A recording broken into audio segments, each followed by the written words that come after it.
Nuanez Now. Watch the show statewide on SWX Montana Television. I like football! Now here's your host, Coulter Nuanez.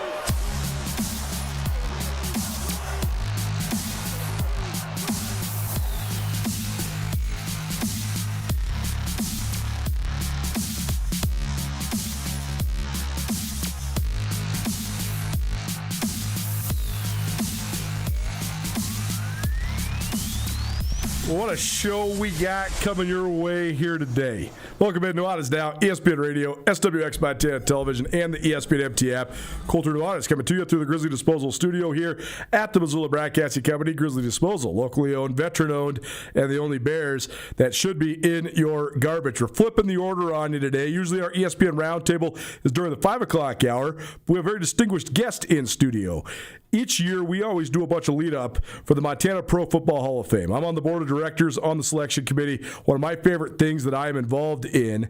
And we have our inductee class picked. We've been planning the banquet. It's happening in June in Billings. So we're going to have plenty of coverage on that and have several of the inductees on this show, starting with our first guest here today, Andre Patterson. We'll also get into your normal Wednesday slate. Hour number 2, we'll lead with Samuel Kim. That's usually our lead here on Wednesdays.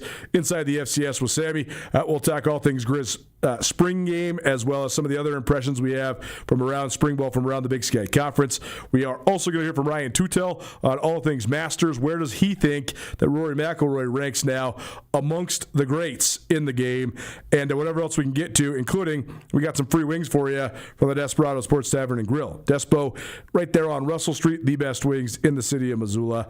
Don't believe me? Well, we'll hook you up. We'll send you down there, give you a basket of them. So stay tuned for that. That's coming up about 4:45. Give you a chance to win those.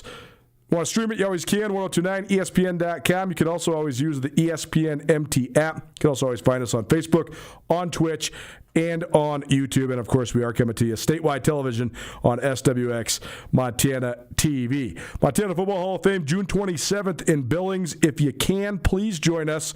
Certainly one of the most fun events of the year. We have a great induction class this year. A whole bunch of really reputable names. Brock Coyle, former Grizz linebacker who played in the NFL for half a dozen years. Tim Rosenbaugh, former NFL quarterback, who then went on to have a lot of great success in coaching. Tony Bodie, a great running back at Montana State, who then played in the USFL during the early years of that. And the man who joins us now, Andre Patterson, spent more than a quarter century coaching both college football and in the NFL as well. We were just reminiscing. He spent the most formative amount of time with the Minnesota Vikings. If you follow along here with this show, you know that's my last bastion of hope. It's my last fandom I got left is the Minnesota Vikings. And we were talking about the tragedies that the Vikings have succumbed to over the years. But this will be a fun interview. Coach Patterson, obviously a University of Montana alum, and now one of our guests. It's going into the Montana Pro Football Hall of Fame. Coach, thanks for being here, man. How you doing? Thanks for having me. It's an honor and a privilege to be here with you today. Well, congratulations first and foremost on your induction into the Montana Pro Football Hall of Fame. So, what do you think? I mean, when you got the call, what was your reaction? I'm truly honored. I did not expect that to happen. It kind of blindsided me the same way. I got inducted into my high school Hall of Fame probably about 6 years ago. Cool. And I got a call, and they said, hey, you just been inducted into your high school Hall of Fame. I said, you sure you got the right Andre Patterson? But no, I'm truly honored to have this put on me. I've had great times here in the state of Montana. My wife and I call this home. And so to be considered a Hall of Famer in this state is a big deal to me. Well, tell us about that part, because you've had a wide-ranging career with stops all over the country. But Montana is where you decided to settle back down, and here you are. You've been retired for a little while, and that's how we have Coach Patterson in studio with us, because he lives, just a skip and a jump away down the Bitterroot Valley now. So why? What is the thing about Montana that makes this your guys' sort of your home base? Well, I'm a Northern California guy from Richmond, California, and a funny story, Tim Rosenbaugh's dad is the one that recruited me to Montana. Yeah, fun. And so I came here on my visit, and I had never seen snow, and it blew my mind. They took us to a basketball game that night, and at that time, it wasn't illegal for you to introduce the recruits Sure. at the game. Right. And so all of us that were there at halftime, they brought us out on the floor, and the fans lost their mind. And we came back. We spent most of the second half signing autographs. And This is circa like what, 1980, this was 1981? 81. 81. So I mean, this is when the Grizz are rolled. Larry Krzyzewski played for the Larry was Grizz. here. No, it was year before Larry. Oh, sure. Mike Montgomery's still the head coach. Yeah, Derek Pope, was great here. player. Yeah. Mike Montgomery was the head coach. Yeah. They had a great team, and so I went back, and for sure I thought I was going to go to San Jose State because that was close to home. Sure. But then when I got after my visit and I got back home, I was like, man, this is what I dreamed college football to be about Right. here. They never took me by Dornblazer. They just showed me the renderings of the stadium that sits there today, and so I ended up signing and becoming a Grizz, and it was the best thing in my life. Okay, hands down, the best thing in my life. I met my wife here. We're going to be married 43 years in July. Wow. And she's my world. So I met her here. But I think the biggest thing my experience here showed me is that there was a better way of life. I grew up in a bad area, high crime rate, a lot of shootings, and so I came here, and I remember in the dorms, in Miller Hall, the other guys would give me a hard time because if you knocked on my door, I yelled, "Who is it?" And I wasn't opening it until you told me who it was. And they would laugh at me about that. People kept their car keys in their car. I could never even imagine it, right? And so to be able to find out that there's a better way of life, it changed me. It gave me the desire to become a better student and to get my degree and know that no matter what happens in football, that I could strive to try to find that kind of peace and happiness. Well, very cool, and a true testament to the lifestyle that does exist in Montana and the good people that are here. Andre Patterson joining us here in studio on Nuanez Now. So take us back to the beginning. When did you first fall in love with football? Like, what's sort of your entry point to loving the game? I can remember as a little kid, I wanted a Raider uniform for Christmas. And my mom got me a 49er uniform for Christmas because she was a 49er fan. At first, I was not happy, but I had a helmet I had a jersey, so I was excited about that. And then, following, I used to cry when the Raiders lost. That's how much of a diehard I was. And I think I was 12 years old. I know I was 12 years old, and we only had one Pop Warner team in Richmond. And so it went from 12 to 14, which is a wide range. There's a big difference between 12 and 14. No question. And so I wanted to play. And so I went to try out. And here's another funny story. Me and another guy named Tony Harvey, who's an ex-Grizz, were the only two 12-year-olds to make the team. Nice. And so it was called the Richmond Falcons, and that's when I first fell in love with football. And my second year on that team is when a coach told me, hey, you might have a chance to do something with this. And we've had a lot of players leave Richmond and play in the NFL or Major League Baseball. So there were people out there that gave you the ability to know that it could happen for you if you worked hard at it.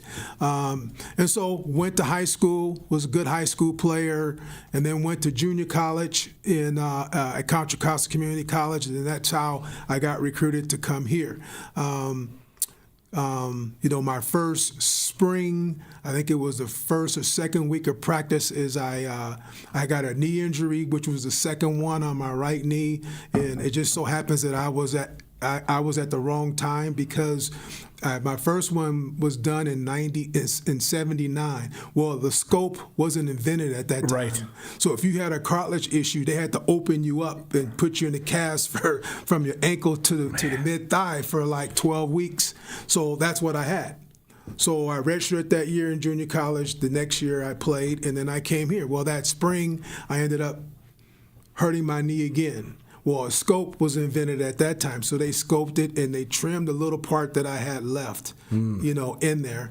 And then when we came back for fall camp, it happened to me again. And then they removed it, and I was bone on bone. Yeah. And then that's when they said, you need to let it go. So fortunately, Larry Donovan was our head coach, and he said, hey, the players like you. You're a good guy if you want to be a student assistant. So that fall, I worked with his name would come to me, Van Dies. Yeah, Mike Van Dies, great Carroll College head coach years I worked later. with Mike Van Dies with the defensive line. So that's how I ended up being a defensive line coach. Wow, that's cool. So when that season was over, I always was a baseball fan. So I coached Little League Baseball here in Missoula. Nice. And my team won the league, and so I got to be the all-star coach. Well, Tim Rosenbaugh was on my team. That's amazing. And so me and Timmy go back a long way. I got some great stories about him playing for me. But then I met Bruce Walwork, who was the head coach at Loyola High School. And then became the great strength coach for the University of Montana. Yeah. So Bruce talked me into working for him. So my last 2 years here, I coached at Loyola High School with Bruce. And which was great. And so when my time was up, Coach Donovan and the rest of the coaches told me you ought to be a graduate assistant. And I felt like, you know what? If I'm going to be great at this game, I need to know all of the game. Sure. Not just be a good D-line coach, but know all of the game. Sure. So I need to go back to high school to learn the game. So I took a high school job at Renton High School, right outside of Seattle, under Terry Ennis, who's in the Hall of Fame there in the state of Washington, one of the top high school coaches, which was a great experience for me. I was coached for him for 4 years, and then I went back to California and became the head football and baseball coach at St. Monica's High School in Santa Monica, California. So I did that, and then I got my first opportunity in college football, and I went to Weber State under Mike Price, and then left there and went to Western Washington University as a defensive coordinator, and then left there and went to Cornell, which was a great experience for me. I was there for 2 years. And then I went back to Washington State. Mike Price had left Weber, became the head coach at Washington State. And I went to Washington State, and it was a great, it was a great run. Drew Bledsoe was our quarterback in '92. Yeah. We had the #1 defense in the country with a bunch of young, scrappy guys. A bunch of them ended up playing in the NFL later on. And then I left there and got the head coaching job at Cal Poly San Luis Obispo. And that was the year that they went from Division II to 1AA. Yep, first time they moved up. First time they moved up. And so I was head coach there for 3 years. That's where I met Coach Madden and developed a strong relationship with him. And then 3 years later, Pete Carroll gets the head job at the New England Patriots, and he offers me to go to New England. So that started my run in pro football. Well, it's certainly an awesome journey. I want to ask you one more thing about Montana. Andre Patterson joining us here on Nuanez Now 102.9 ESPN Radio, former Grizz player, and then also started his career as a student assistant there on Larry Donovan's staff. Actually, if you just look right behind the camera there, Coach, right below the clock, that is a picture of the 1982 Grizzlies. Right. So you are probably in that picture. The guy who owns Red's Bar, he collects memorabilia. Sometimes he gives some of it to us. He had that one from way back in the day, and I actually think he even played on that team, or maybe he came to the Grizz a couple years later. Mike Heelan is his name. But anyways, Marty Mornweg's on that team. Yeah. Brian Salonen, who played in the NFL for a little while, is on that team. Mickey Sutton. Mickey Sutton. Played in the NFL for a long time. Paul Reynaud, who was Olympian once upon a time in the sprints. There's a lot of great players on that team. But you mentioned you worked with Coach Mike Van Diest. Larry Donovan is a very revered guy who I think doesn't get enough credit in Grizz history because he's the guy that convinced Harvey Lewis, who was the athletic director at the time, to build Washington Grizzly Stadium. Like that, all the fundraising and all the stuff, it was sort of built on the back of that 1982 team, right? That was the team that sort of broke through and beat Montana State and had all these different accolades, the Big Sky Championship, all that stuff. Joe Glenn was on a staff back then. So a lot of great coaches. So how do you think just learning from those guys when you were at a super young age sort of formed influenced you as a coach? Yeah, now, I learned a lot from Coach Glenn. It's never a bad day. Never. And no matter how things are going, he was always going to find the silver lining and find a way to motivate you. And so they had a great group of guys that were coaching that football team back then, and I think they got the best out of the group that they had, and they made players improve and feel good about themselves, and that's what caused them to have success. It's super cool to see where that staff and everybody on that team, like here we are, almost 45 years later, what everybody has become and what their careers were like. And it's sort of a full circle deal to analyze all that. We got to go to the part where you get the job at Cal Poly. So you were one of the youngest coaches in the country at that moment, one of only 2 African-American coaches in the entire college football at that time, right? Mm-hmm. You and Denny Green. Yeah. So, what did you think of the challenge there? Because San Luis Obispo is a great place, but obviously Cal Poly is not that easy to recruit to because they tout it all the time. That's one of their big selling points. They say they decline more applications than anybody in the country because I think they get a lot of applications for people that don't know how hard the school is. Yes. They just want to live on the beach, right? That's exactly right. But it's always been a challenging place, but with some tradition. John Madden is an alum there. So take us through when you first got that job, what you thought of the challenges that lied sort of ahead. When I went on the interview, and you got to see the campus, and where you're sitting right close to the beach, and it kind of gave you a small town feel, like being here in Missoula. Totally. It kind of gave you that kind of feel, but instead of having huge, beautiful mountains, they have the beach. Right. And then you also have the wineries, and you got exactly the foothills. Right. If you've never been there, you got to go there. I love going down there covering games because it is one of the most fun towns in the Big Sky. There's no question. So I thought, okay, hey, we can do something here, and we could do it with just California kids. And then I found out the admission standards, and I was like, oh, okay. Now you know why they hadn't had a winning season in 5 or 6 years, because the standards went up. Now, back in the day when Coach Madden and Bobby Beathard and all those guys played there, it wasn't like that as far as the admission standards go, and it became that over time. But I still felt it's a great place to go. The dream was to get in the Big Sky, and I was like, this place would be a great place to go, to be in the Big Sky. So it was our first year in 1AA. 1AA, you have 63 scholarships. We only had 16. Days. The first year, 16 scholarships. So obviously, I couldn't flip the team out like they do nowadays. You only have 16 scholarships. But I put a good coaching staff together. I got those kids to believe in what we were doing, and 8 wins later, we're 8-4. We win the championship our first year there. I'm coach of the year. It was a great experience and a great time with the young men there. They're all good students, but they love football. So I had a really good time there as far as building a relationship and seeing a program go on the rise. I still take pride today because the CP on the side of their helmet is what I developed. Nice. So they still have it there, so that's my deal there. Well, it must have been cool for you, too, to have an opportunity to have a relationship with Coach Madden. You said it, sort of the entry point to your love of football was being a Raiders fan as a little kid growing up in Richmond, California. So, were you starstruck the first time you met him? And what was that like, getting to sort of pick his brain and learn about Cal Poly through the eyes of one of the legends of the game? I was starstruck big time, and the assistant AD took me out, and we were going to go. We met the Gallos from Gallo Wine. We were every place, all over the state, and we went out to Northern California to Coach Madden's house, and I was nervous.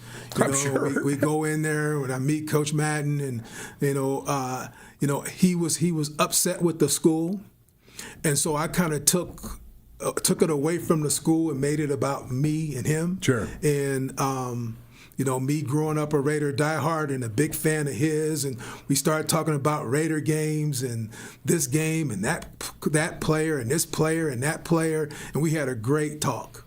And he agreed that he would talk to me again. And it's probably about 3 or 4 weeks later, and I get a call, and it's from Coach Madden. And he says, hey, we're shooting the movie Little Giants. Amazing. Okay, we're only about 20 minutes from where you are. Why don't you come down and spend the day with me? So I get in my car, drive down to where they're shooting that. I don't know if you've seen the movie. Oh, of course. Love that movie. You know where they're at the junkyard and they're in the junkyard scene. They're having practice in the junkyard. That's the scene they were shooting. And so I was in Coach Madden's trailer, and then we started at that time talking about what Cal Poly needs.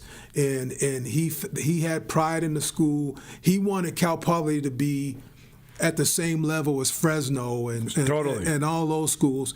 And I got him to understand it needs to be a building, and that's what we're trying to work for. So it was great for me to develop a relationship with Coach Madden that carried over for a long time. Even when I got to the NFL, Coach Madden really treated me well. Andre Patterson joining us here in studio on Nuanez Now. It's our ESPN Roundtable, probably presented by Stockman Bank of Montana. Stockman Bank in Montana, only in Montana, and they plan on keeping it that way.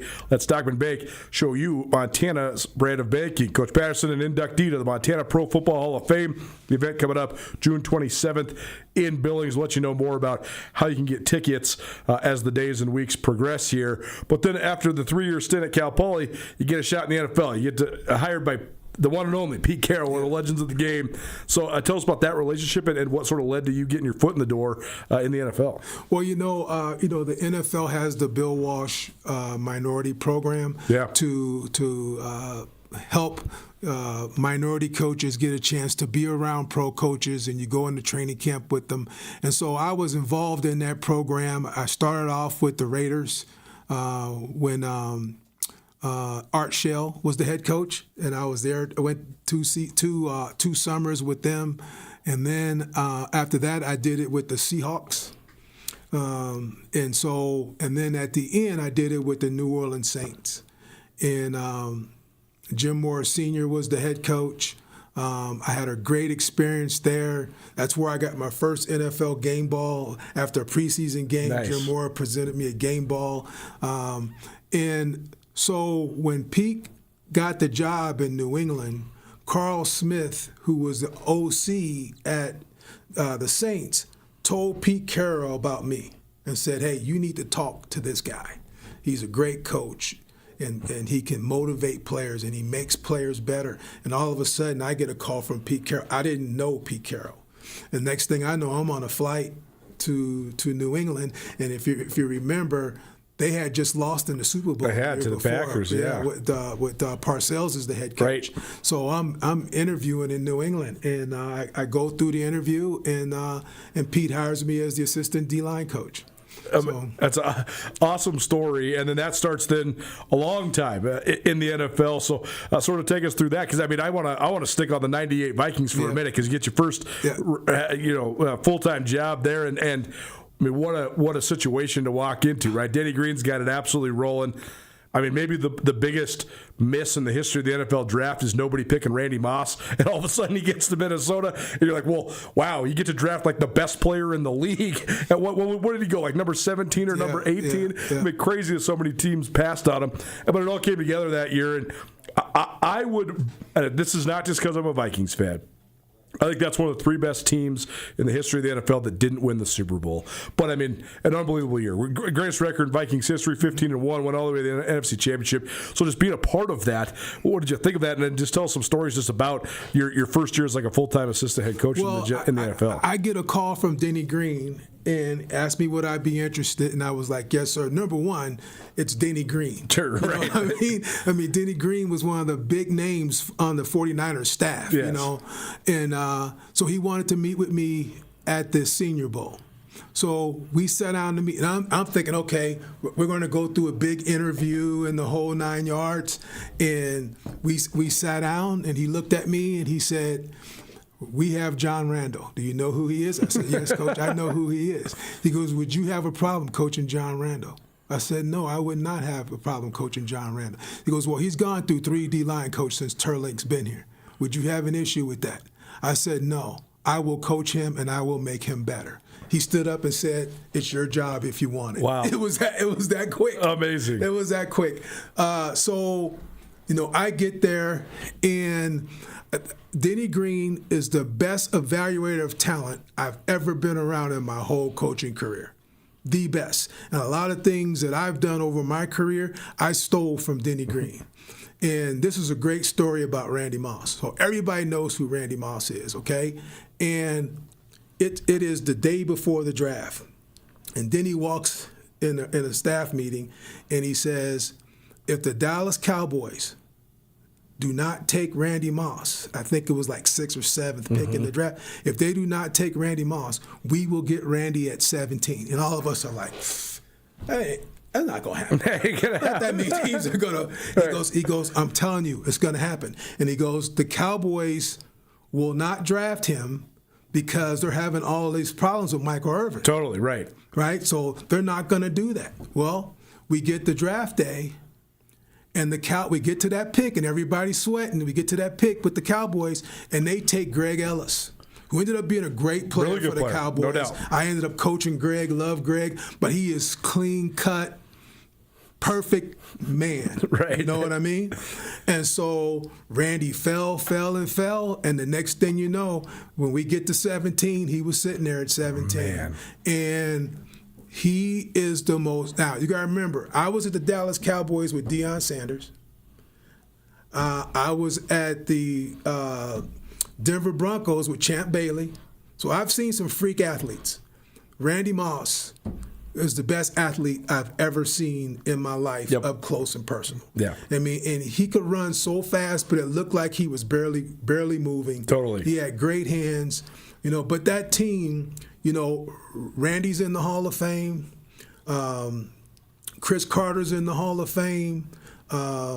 The guard, Randall McDaniel's in the Hall of Fame. No doubt. John Randall's in the Hall of Fame. Chris Dolman's in the Hall of Fame. And you got a couple other guys that may end up at some there. Robert Smith's got to be close. Oh, yeah. I mean, right? it was a great group. They worked hard. They were fun to be around. I used to tell people we were like the Black Beatles.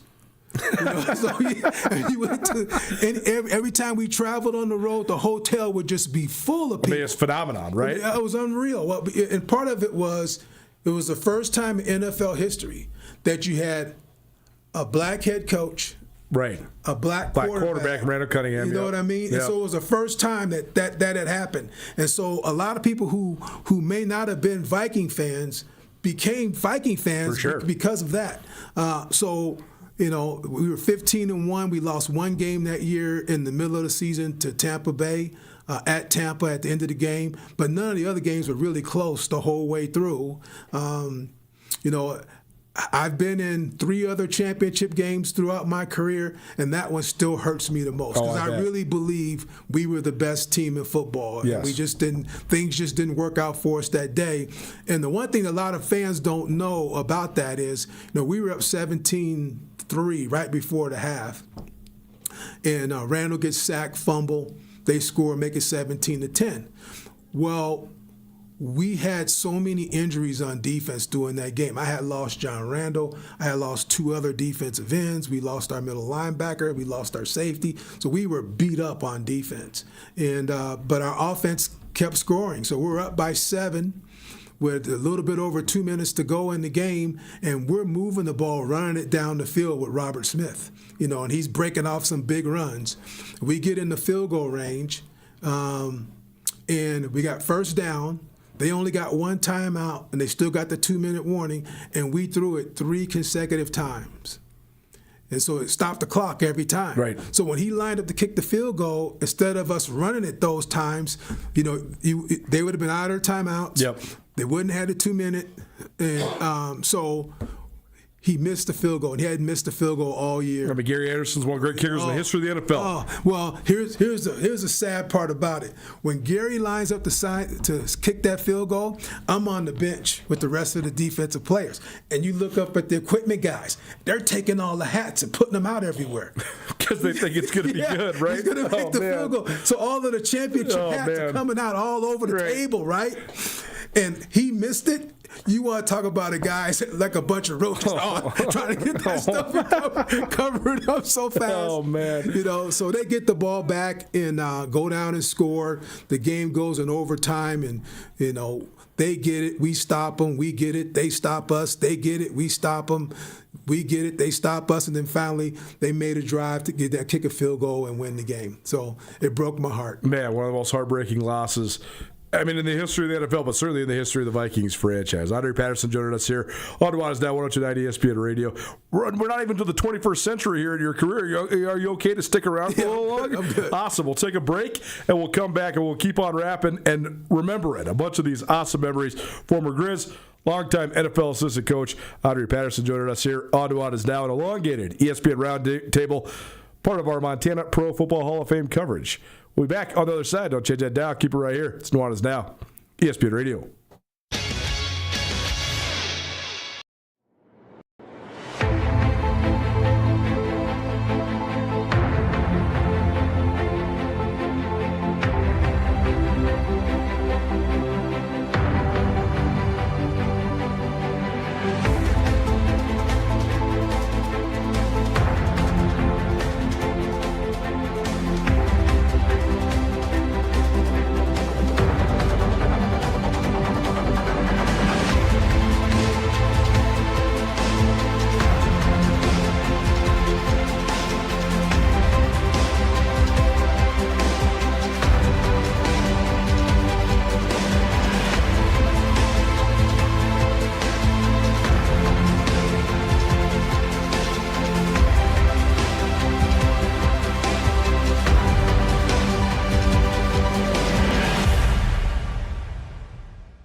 DeMorris Buick GMC is ready to help you safely travel Montana's scenic roads in comfort and style. Stop by DeMorris today and test drive some outstanding SUVs. Right now, take advantage of closeout pricing on the uniquely designed and well-equipped 2024 Buick Encore GX with models starting at $28,895. Don't miss it. Go to DeMorris.com to preview our inventory of 2024 Buick Encores and then pay a visit to DeMorris Buick GMC on West Broadway in Missoula, your family-owned hometown dealership for over 60 years. It's easy to see why Montana is the treasure state.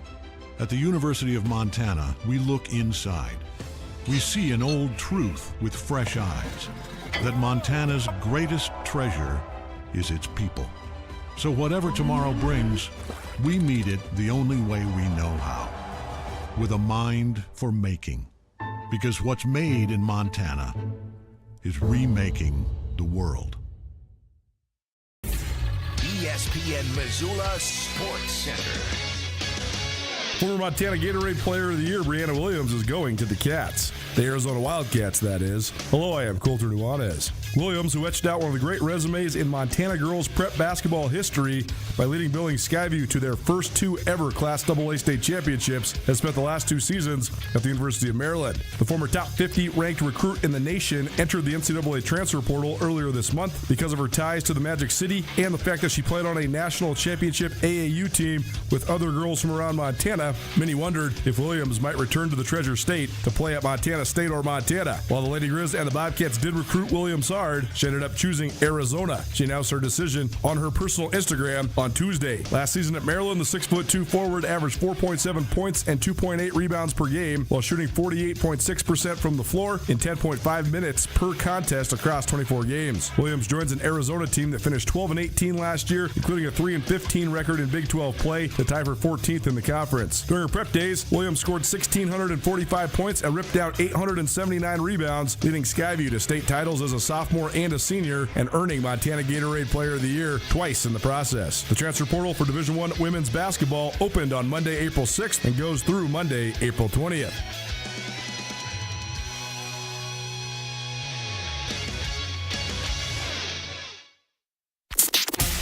This is Nuanez Now on 102.9 ESPN Radio Missoula.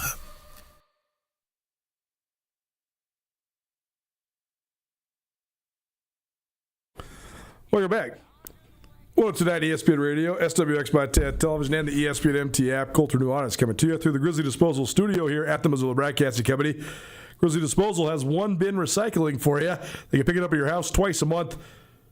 You want to make the switch or add the service or both? Visit grizzlydisposal.com or call 406-541-7171. Grizzly Disposal, the only Bears that should be in your garbage. Montana Pro Football Hall of Fame coming up June 27th, in Billings, Montana's golf tournament the day before. If you can make it to any and all of it, we'd love to have you.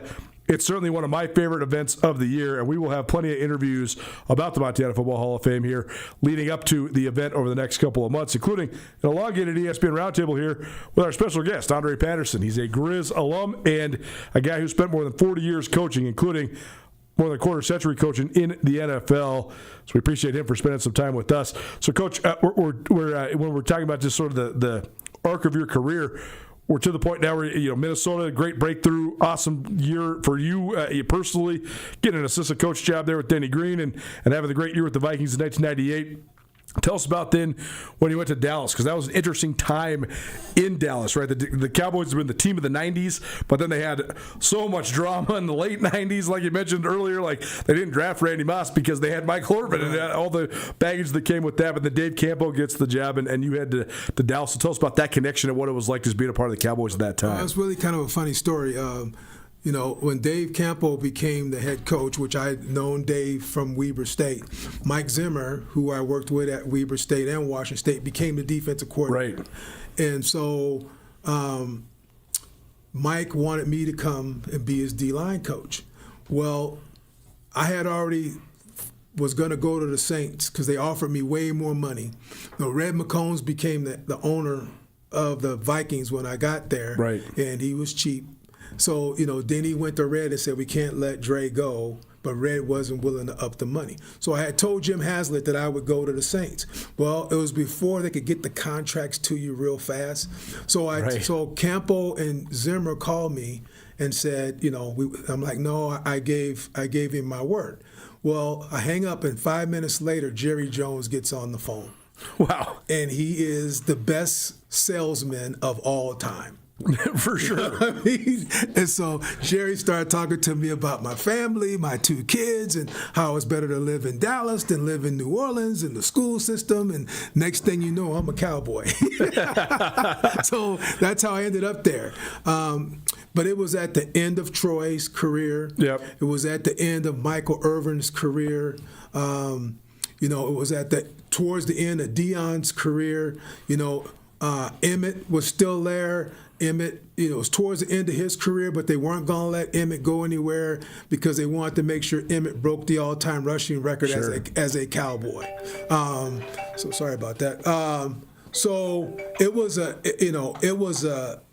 was a great experience as far as being around Hall of Fame players. Sure. Larry Allen, the best offensive lineman I ever seen in my life was on that group. I got to coach Leon Lett and Chad Hennings, and I had a really good group. But that first year, we had all those other guys trying to put them together with young guys. Sure. Well, then the next year, Michael retires, Troy retires, Deion leaves, Chad Henning leaves, Leon Lett leaves, and now we become a young team. Sure.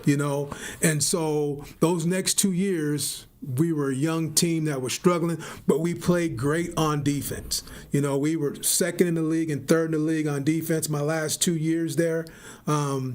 And so that gave some hope. And then Jerry made the move to go to Parcells to come in and to be the head coach. And then that's when I left and went to Cleveland with Butch Davis. Yeah, interesting then the way that transpires. So then you go to Cleveland and then you get to Denver. So take us through that part of your career. I go to Cleveland, and they had just come off a playoff year, with Butch. They had a young, talented defensive line that really hadn't reach their potential. So Courtney Brown was the first overall pick in the draft at Penn State. Yep. And he hadn't reach the numbers he should have. Gerard Warren was a 3rd overall pick in the first round out of University of Florida, and then Kennard Lang was a 10th overall pick out of Florida State. So that was 3 of their 4 defensive linemen. And so I get there and I take the job. In my first year there, Courtney goes for 12 sacks. That was his breakout year. His breakout. Gerard Warren goes for 10, and Kennard Lang goes for 11. Well, when that season's over, Denny Green gets the head coaching job with the Arizona Cardinals. So Denny calls and wants me to be the defensive coordinator. Well, at that time, if you signed a contract, even though it was a move up, the team had to give you permission to go. Sure. And Butch wouldn't let me out of my contract to go to be with Denny and to be a defensive coordinator. I was so upset. I was like, Butch, if Jerry Jones had never, you know how hard it is for a D-line coach to become a DC. Right. If Jerry Jones had never gave you that opportunity, you wouldn't be Butch Davis. Right. And he was like, I understand that, Dre, but we got too much money tied up in these D linemen, and they play great for you. Right. So I just for the betterment of this team, I cannot do that. So I was young at that time, and so I got upset and stormed out of the building. And so, but fortunately, a lot of the older coaches in the league, because I was still pretty young, called me and said, hey, you signed the contract. You get back in there. Right. So the next day I go back to work, and the owner calls me in his office, and he says, we can't afford to let you go. This is what I'll do. I'll pay you coordinators money to stay. And so that's how I ended up staying there. Well, when that season was over, they ended up letting Butch go. Right. And Romeo Cornell became the head coach of the Cleveland Browns. And so they kept denying me to talk to other teams. And Romeo came in and he was like, hey, there's one guy I want to try to get to be the defensive coordinator. I promised him if he takes the job, he can pick the staff. I've already talked to him about you. So I said, well, you got to give me a chance to go talk to other people. Sure. And I'm at the Senior Bowl. All of a sudden, my phone rings. I answer it, and they say they are the Denver Broncos. Okay? And I'm thinking to myself, Mike Shanahan, I don't know. This can't be Mike Shanahan calling me on my phone, right? But it was. And he says, hey, I want to find out if would you be interested in coming to Denver? And I said, well, they won't let me out of my deal. He goes, if I get them to give the okay for me to visit with you. He goes, where are you? I said, I'm at the Senior Bowl. I'm in Mobile. He goes, I'll fly you to Denver. I said, oh, yeah, okay. So about 20 minutes later, he calls back. They just gave the okay. I got a ticket waiting for you at the airport, and I get on a plane, and I fly to Denver and spend time with Coach Shanahan. I didn't know him, but when I was in Minnesota, that 15-1 team, everybody thought it was going to be the Denver Broncos and the versus the Vikings. Well, when it wasn't, the marquee game for the next year were the Broncos and the Vikings in Mile High. Right. And the Broncos hadn't lost a game there in like 6 or 7 years in Mile High. And so we go in there and we beat them. And my D-line plays great. Well, I leave and go to Denver. I leave and go to Dallas. Well, the Broncos come play us at Dallas. And, at that time, the Broncos were great at that zone cut, run, but they couldn't get my guys. So we played great against them. Well, then I go to Cleveland, and we play the Broncos, and the same thing. So Shanahan looked at it and said, wait a minute, all this has to do with one guy who's been coaching these guys. Yeah. So he spent the whole interview with me coaching him up on how I taught my guys to play. Yeah. And so that's how I ended up becoming a Denver Bronco. And that team was, my first year there was great too. We lost in the championship game to the Pittsburgh Steelers. That was the Buses. Jerome Bettis' huge game, yeah. Yeah, so we were 13-3, the number 1 seed. top-ranked offense and defense, and we lost in another championship game. Man. Andre Patterson joining us here in studio. Nuanez Now 190 ESPN Radio. A little bit of a foray into the college ranks. Well, I guess 1 year off, and then a foray into the college ranks, and then you get back into the NFL in Minnesota in 2014. So what was it like stepping out of the NFL and maybe not being in the big show, but also, being at some good spots, UNLV, UTEP, Florida International. Was it weird? Was it different? No. Just to give you a backstory, my son was a freshman in high school at Regis Jesuit in Denver. Yep. The year I was out, and he was a starting varsity center as a 9th grader. Wow. And so to be able to go to every practice That's and awesome. to watch him play was unreal. And especially with me not having a dad growing up and getting to experience what I missed through him, And so going to every practice and going to every game became a big deal for me. He's out there fighting for his life, even though he was big and strong, but, he's 14 going against 18, 19 years old. So he was fighting for his life, but still, it was great. So when that season was over, I was like, you know what? I want to continue to watch my son play. Sure. That's more important to me, and that's how I ended up at UNLV. So he went to Bishop Gorman High School, one of the great high schools in the country right, when it comes to prep football, for sure. And so he won two state titles. Nice. There, was a high school All-American. His group started the run of all of those, they won 15, 16, 17 in a row. Right. So that's how I ended up at UNLV, and then Mike Price became the head coach at UTEP. They were struggling on defense, and he called me and said, I need you. So I went to UTEP to be the defensive coordinator for Mike Price at UTEP. And I was enjoying college football. I had the itch back to wanting to be maybe a head coach again in college football. I wasn't really looking to get back into the NFL. And then in 2014, Mike Zimmer got the head coaching job with the Vikings, and me and him are close friends. And he was like, Dre, I need you. So I said, let's go. So that's how I ended up back in the league. Well, managing this all with having a family and stuff like that, how many times have you guys moved? You got 20 plus, right? It's unbelievable. How have you been able to make that work? Well, my wife is amazing. It has to be. You must have an amazing wife. She's amazing. Yes. She. I tell people all the time. During the football season, she's really a single mom. I would leave before my kids would get up in the morning, and by the time I came home, they were already in bed.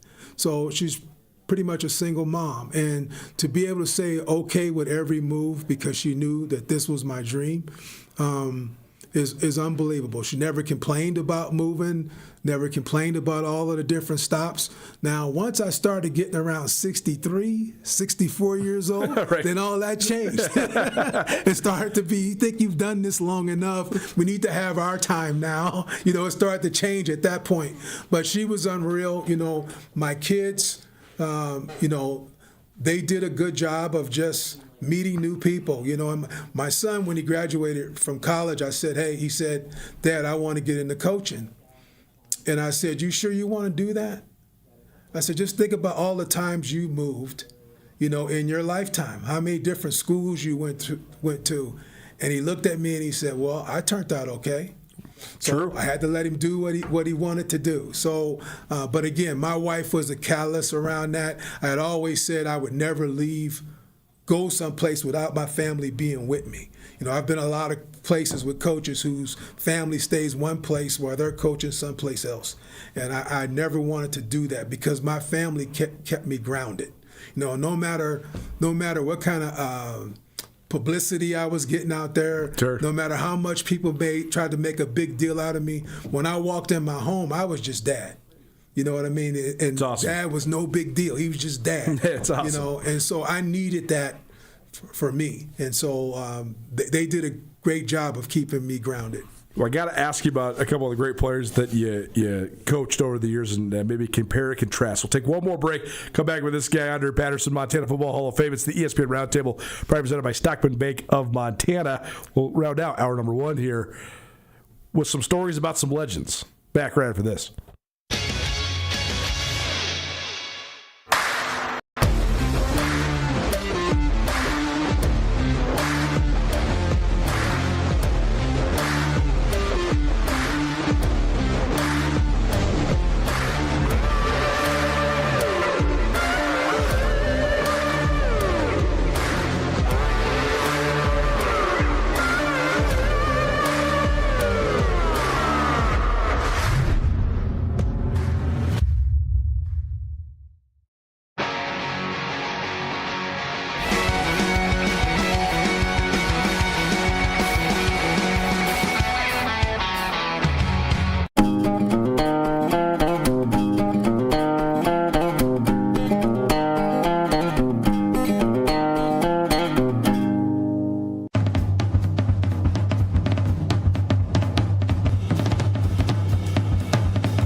Les Schwab changed the tire game more than 70 years ago.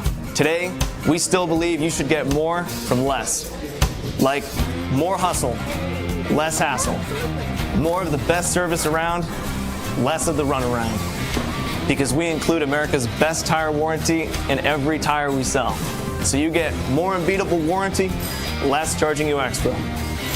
It's why we're more than proud to say, you get more from less.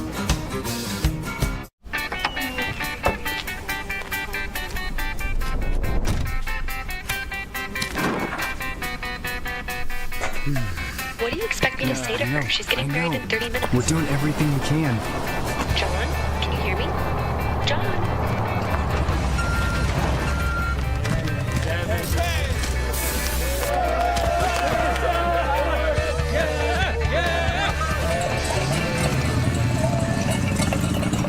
Mountain Town Vacation Rental Management, your local partner for vacation rental success. We provide a fully customized hosting experience tailored to your needs and goals. Your home is listed on every major site, helping you maximize visibility and bookings. And our local team is available 24/7 to handle guest needs and booking inquiries. Let us take the stress out of managing your vacation home. Contact us today at mountaintownvrm.com or give us a call at 406-369-3080.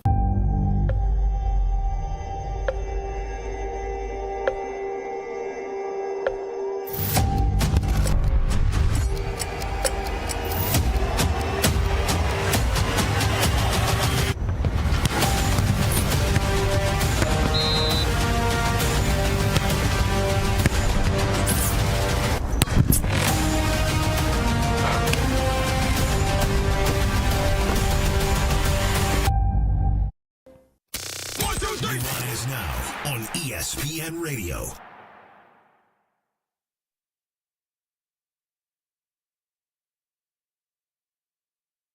Welcome back. Well, tonight, ESPN Radio, SWX Montana Television, and the ESPN MT app. Andre Patterson joining us here in studio. He is one of our inductees for the Montana Pro Football Hall of Fame and a former Grizz who then spent more than 40 years coaching football, including a good part of his career coaching in the NFL. We only have a couple minutes here, Coach, but I have to ask you about this because I'm sure our audience is wondering. From your time in Minnesota both times, I mean, you coached guys like John Randall, guys like Chris Dolman, guys like Daniil Hunter in the second stint. You coached Dexter Lawrence most recently with the New York Giants. Some of the great players you coached in Dallas, too, like Leon Lett. You got to compare and contrast. I mean, is there one thread, first of all, that these guys have in common that makes them, Hall of Fame or like all-pro type defensive lineman? Yeah, I think the other guy I'm going to throw in there is Leroy Glover because you said with John Randall. But they all had a burning desire to be great. And they all understood the only way you can do that is become an expert at your craft. Most people just think that it's, I'm big, I'm fast, I'm strong, but everybo's that. Right. You know what I mean? So they understand that every day they had to go out and master their craft, and they worked tirelessly off of that to get better and better and better. John Randall is the most incredible person I've ever been around. My favorite player. Oh man, he was unreal. I've never seen anybody have a motor like John Randall. I've never seen anybody that could practice hard every day. Like back in the day when I first came in the league, you had 3-a-days. Right. You know what I mean? It was pads day after day after day. You had 100 and some guys in camp. They tried to kill them to weed them out. Sure. And by the time you got to the halfway point, as a coach, you had to whip them to get them to go. I mean, everybody was dragging, not Johnny. Johnny come out there, he's yelling and screaming, he is full speed. So my first year there, I'm like, wait a minute, this dude got to be taking something. He's got to be taking something. So I walked over to him and I said, hey, Johnny, what you taking? He goes, Coach, I don't take nothing. I said, come on, man. No human being can come out here and do this if they're not on something. He goes, Coach, I swear, I don't take anything. Let me tell you this. After practice, come by my locker and I'll show you. I said, okay. So I go in after practice and I said, okay, show me, Johnny. He goes, take a look at that picture in my locker. So he's got a picture in his locker, okay, and the picture is of the house he grew up in. Right. Okay, with a tin roof, cement floors, okay? 2 bedrooms and the bathrooms outside, okay? With 9 people living in it. Crazy. So he goes, I look at that every day. Okay, this ain't hard, Dre, right? He goes, I got one brother that works for the railroad. Okay, another brother's a garbage man. Okay, I could be out there in the sun doing that, but I get to play a game. He goes, so as soon as I walk out there on that field, in my mind, I'm like, hey, I got the best life in the world. So that was his why to make him go the way he went, and it was unreal. So I give you a great story. So it's my first year there. It's my first year there, and pregame warm up, the offense would go against the defense. And it's brother-in-law going on during that time. Sure, right, Nobody really wants to hit anybody, right? So it's my first game. I don't know any better. So first group goes, John Randall goes out there, and he just full speed in the backfield, pushed the quarterback on the ground. Right. So Denny Green walks up to me, goes, Drake, get Johnny out of there. Right? So I put somebody else in. So after the game, he goes, Dre, you never put John Randall out there doing pregame. So I was like, okay, I'm going to put him out there. He just can't turn it off. He can't turn it off. Is he the best? Is he the? He's the best. He's the best I've ever coached inside. Yeah. As an inside player, he's the best I've ever coached. And I get it. People see the era in which they're watching the game. Sure. You know what I mean? Yeah. So everybody talks about my man with the Rams. Aaron Donald. Aaron Donald. Right. Everybody talks about Aaron Donald. Aaron Donald was a great player, but he was not John Randall. I agree. John Randall has the most sacks in the NFL for a D tackle in NFL history. Ever. Ever. Yeah. Okay? So he wasn't John Randall. Great player, but he wasn't John Randall. So he's the best inside guy I've ever coached. Now, they're 2 totally different people. But a guy who could get there, okay, is Dexter Lawrence. No question. And Dexter Lawrence is smart, strong, the strongest, most explosive human being I've ever been around. And he's still young. He's still got more of his game to go and grow. He could be by the end of the time be up in that realm. Awesome storytelling by our man Andre Patterson here. Coach, congratulations again on your induction to the Montana Pro Football Hall of Fame. Thank you. We could do this for hours, and maybe we will again.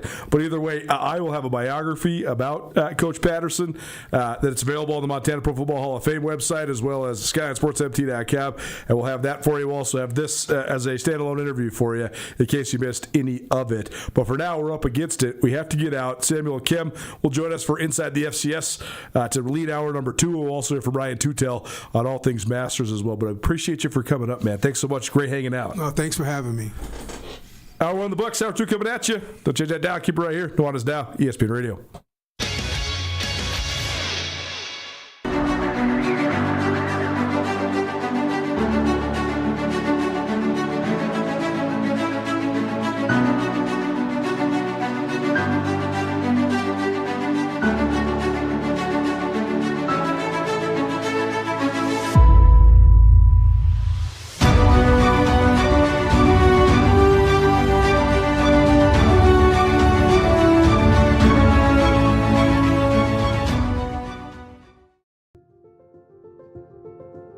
Life can change in an instant.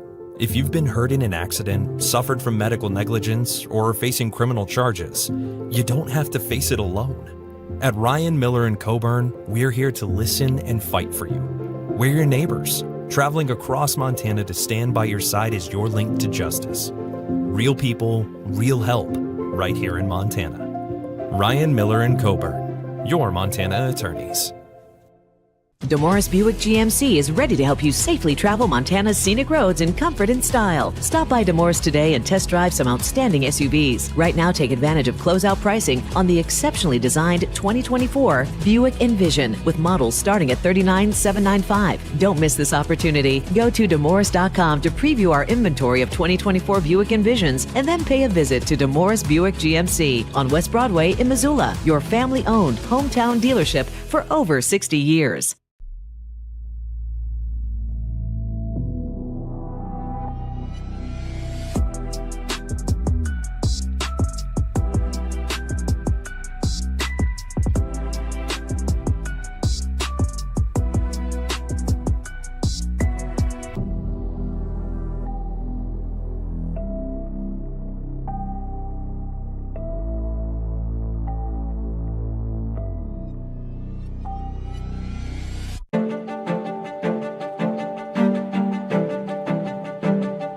Life's about the journey, not the destination, right? Why can't it be about both?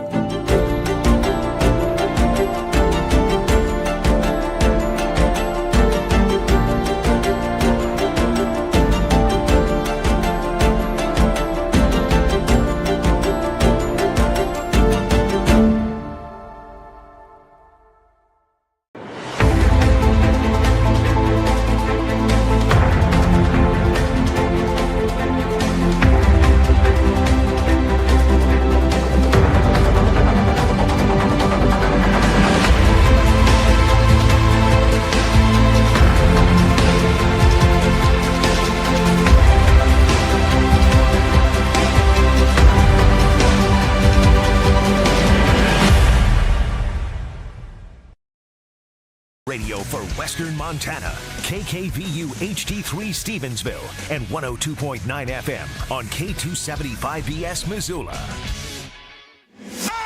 It's Nuanez Now on 102.9 ESPN Missoula. Watch the show statewide on SWX Montana Television. What a pleasure to have Andre Patterson, longtime coach in the NFL, to hang out with. First of all, when I was a little kid, I remember looking up that there was a defensive line coach that was a University of Montana alum that coached for the Vikings. I thought that was the coolest thing in the world. So I started following Coach Patterson's career. And, you know, to go from Minnesota to Dallas and then to Cleveland and Denver and back to Minnesota, it's always been a cool thing to know that there was a guy that went to school in Missoula that was coaching for my favorite pro football team. But then to have him in studio and have him telling stories about John Randall and Dexter Lawrence and Leroy Glover and everybody in between, true highlight of my career. Really appreciate him for stopping in. That was awesome. If you missed anything in the first hour of the show, we had a full hour-long ESPN Roundtable, probably presented by Stockman Bank of Montana. All of it on the Nuanez Now podcast. Appreciate Coach Patterson for hanging out for so long. Welcome back to Nuanez Now. Let's roll on an Inside the FCS with our man, Samuel Kim. Yes, back for another week. Samuel Kim chiming in here now on Nuanez Now. And we spent a good amount of time on Friday evening at the Grizz spring game. So the Grizz spring ball in the books. So we'll turn our focus to Montana State a little bit next weekend, the week following that. Their spring game coming up on April 25th, the Sonny Holland Classic in Bozeman a couple Saturdays from now. But for now, we'll focus on the Grizz and a couple of the big picture questions and some of the specifics of what we saw on Friday night. So first of all, thanks for being here. What did you think? I thought I was pleasantly surprised is the easiest way I could say it on Friday night. What did you think of what we took in? I was impressed as well. You know, defensively, I think there's still some things to get ironed out, but also, you know, we never saw one full defensive unit. The defensive line is still the biggest question mark for me. But man, the running back group looks really, really good to me, man. Running backs were impressive. I also thought the run scheme was a lot different, and I don't know if that's because they were going against a different style of front, or if it's because they have a new offensive line coach, or if it's just a conglomeration of all those things. I think it's good news for Grizz fans when you say Eli Gilman hardly played. He had one carry, is that right? Or did he even get a carry? I don't even think Eli got a carry. Somebody told me he got a carry, and I thought maybe we missed it, but because he was in pads, but he did not. Which was funny because why was Ayat not in pads? If Eli, I feel like they were trying to play a little game like, oh, Eli's been okay this whole time, and like, you know, maybe let's put him. I also wonder if he just wanted to like do the drills and go through the motions, and this maybe just didn't get any carries. Either way, the fact is he was not really a part of the deal, and they still looked good at running back, and the run game still looked good. My biggest impression, though, was the fact that the offensive line was firing off the ball, and that has been something that has been sort of absent because of priority and scheme as much as coaching and talent and all that. The aggression looked there. The aggression definitely looked there. I don't know how to evaluate the talent of those offensive linemen. Yeah. I thought they looked good, but I don't know who they're going against. I think that you're right. The D-line is probably the biggest deficiency at this exact moment for the Grizz. But I thought that the way that they operated, the want to that they had, and the aggressiveness is a good word. I thought this fired off the ball. That was a welcome change, and I thought overall run game, run scheme, run operation, offensive line all looked really good. Absolutely. And to better analyze the offensive line and D-line, we would really need like a TV copy or a all-22 copy to better be able to see how those run schemes are working and what run schemes they're running. You know, we were on the field, which, as you know, for me, like, I don't love field view when I'm as an analyst trying to analyze the game of football. But for a spring game, you know, it'll pass and it'll do. So, you know, I thought things looked good. And, man, one guy who I really think shined, and I have talked about it on my live show after the game, was Corbin Hendricks, man. I feel like they're looking for a number 2 this year. Brooks Davis is obviously going to be that number 1. You're trying to replace 2,500 yards of a production from Michael Wortham. You're not going to get all of that. Eli Gilman's obviously going to provide some of that. Hasheem Jones is going to provide some of that. Monty Gilman, does he provide some of that? Brooks Davis is going to have to do more, but you're going to need somebody else on the outside, and I feel like Corbin Hendricks is that guy to bring that something else on the outside. I thought Hendricks looked really good. I thought he looked consistent, which I think the number one thing that's eluded him has been consistency. Absolutely. Because he's a freak talent. I mean, he's 6'3", and he runs really well. So I think consistency is certainly key. I also was very impressed with Legend Lyons. And then going back and reading his high school bio, I knew he had come from Minnesota. I did not realize that he's from Covina. I did not realize that he went to that prep school. Nash Fouch. I mean, that a lot is people went to. I mean, he's not Nash Fouch, Darian Nash. Darian Nash, yeah. Charter Oak is what the academy is called. But Ian Book, the former quarterback from Notre Dame, went there. Kevin Cassis, who was an All-American for the Cats, he went there. Yeah. They've always been they're very sophisticated on offense. So I think guys that come out of there, especially at the offensive skill, those guys are going to know how to operate. And I thought Legend Lyons looked really, really good. And Bobby Kennedy has made sure to go out of his way and talk about Legend Lyons. Scored the only touchdown from the receiver position. Yeah. So I thought, I mean, if it comes to fruition and your skill guys, or your receivers rather, are Brooks Davis, Legend Lyon, and Corbin Hendricks, that's a pretty good unit. That's a straight up FBS starting lineup. Right? Absolutely. You got 2 guys that started at FBS schools, and then Brooks Davis could be and probably, unfortunately, will be at an FBS school before this is all said and done. Absolutely. And then you got the dare I say, top 5, top 3 offensive coordinator in the country, and the number 1 passer in the country, and Ayat per yardage, and the number 1 runner in the country. I mean, we talk about this offense coming into the season, and I feel like leaving the spring game, I'm just like, wow, like, you know, given what they returned the season with, and then given who they have calling the plays, if the offensive line is how they looked, and obviously, you know, I asked the question, was it good O-line play or bad D-line play? I think that's a valuable question, but they should be pretty dang good in 2026 if what we saw is what it's going to be in the fall. Offensively, at the very least. Offensively, sorry. Yeah. Offensively, for sure. No, as that watching that ESPN Radio, Samuel Kim joining us here. Let's hash out the running backs a little bit more because we're going to play your interview with Hasheem Jones. Absolutely. I'm a big fan. Huge fan of Hasheem Jones. I think that I think Eli Gilman is a tremendous player, and I think that obviously you want to have him and you need to have him stay as healthy as possible. If he got banged up, though, they would be in just fine hands with Hasheem Jones. Oh my goodness! I'm not going to say he's going to give you 100% of Gilman's production, but he can give you a good amount of Gilman's production. He's a really, really talented running back. He's not as big of a home run hitter as Gilman. Gilman's faster. He's more explosive. I mean, Gilman's. Can we say that though? We haven't seen enough of him yet, though. Well, right? Yeah, I prefer actually. I know a lot of people are not going to like me saying this. I prefer Jones' style of running to Gilman's style of running, though. Like Gilman kind of hunting pecks, and then boom, he's off to the races. He can start and stop so fast. Yeah. Jones gets going as fast as Gilman, though, even if he doesn't have as good a top end speed. Maybe he does. Like you said, we haven't really seen it. But I just love the gliding style. Like you asked him, we'll hear it in a minute, but who does he compare himself to? Leonard Fournette, which is it's a confident answer to say because Leonard Fournette. And he's bald. Leonard Fournette was bald in high school. What have I been saying? Leonard Fournette is like. Leonard Fournette became a good player. He was a great player in college. He was a good player in the NFL before he got hurt. Yeah. But he was one of the greatest high school players in the history of America. Oh, my goodness. He was one of the biggest recruits in the history of this country, man. So a bold but confident answer from Hasheem Jones. But I love Jones, man. I love the stuff he's bringing to the table.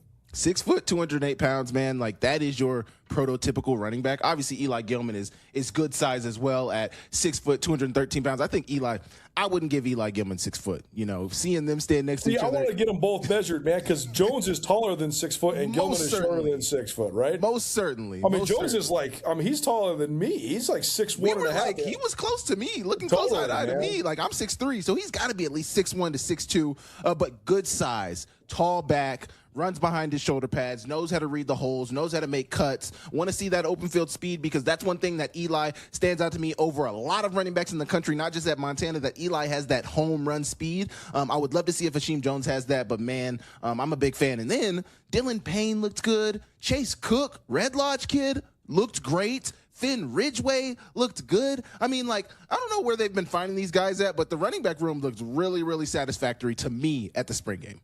Well, like I always say, though, if you're Montana and you're Montana State and you got bad running backs, you got serious problems. Because there's just a lot of guys you can get. The recruiting pitch is going to be money. You know, come here, play. You're going to get carries. You're going to play for a great offense. You're going to play in front of a great fan base.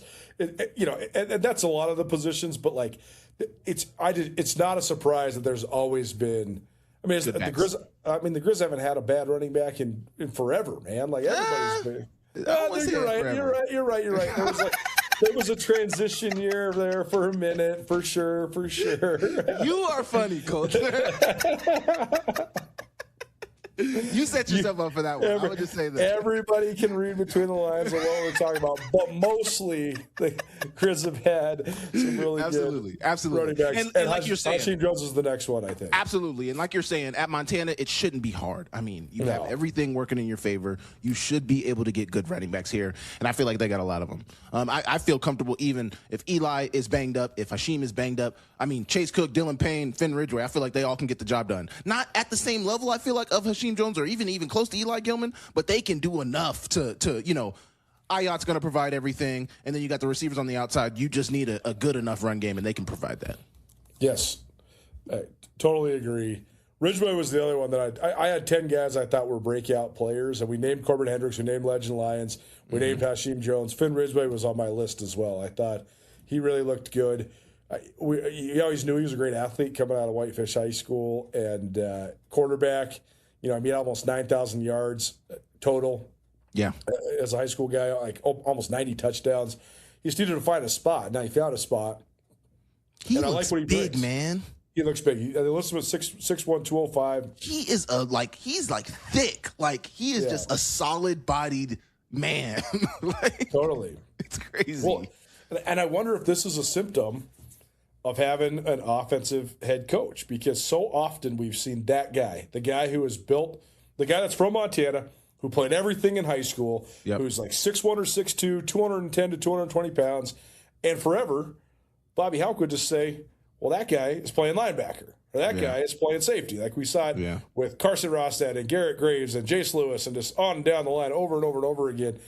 Well, you wonder if having BK as the head man, if Bobby Kennedy's like, well, no, we're not going to let that guy be our sixth. We want him over here. Let's get him the ball. Let's get him the rock, right? This is what I always said that with Troy Anderson, too. I know Troy Anderson, when he's healthy, is a starting middle linebacker in the NFL, so it's hard to say any poor decisions were made, but I always thought Troy Anderson's his best skill was running away from people when he has the ball in his hands. Like, his most spectacular Think about his freshman year, 2017. Man, his most spectacular highlights were either when he got a pick six or when he was playing quarterback or running back. Like, dude is, bam, he's gone. It's to the house. So I remember seeing him in 2017 across the field, and they were like, yeah, that kid's a true freshman. I was like, what? That dude's huge. He looks ready to go right now. I've never had an experience like this, because you know how head coaches are. Even BK, who's loose and cool and all that, they're not talking to you. Like, when you're just there to observe and report, they're not talking to you during competition, like during practice or during games. They might give you a what's up or whatever, but they're not. The very first day of fall camp, Troy Anderson's freshman year, we had to like stand on the rail when they were on the grass practice fields at Montana State, and then after like 30 minutes, we got to like go watch position groups or whatever when they were doing individual. But during that beginning part, all the reporters are standing there. We're just all BSing.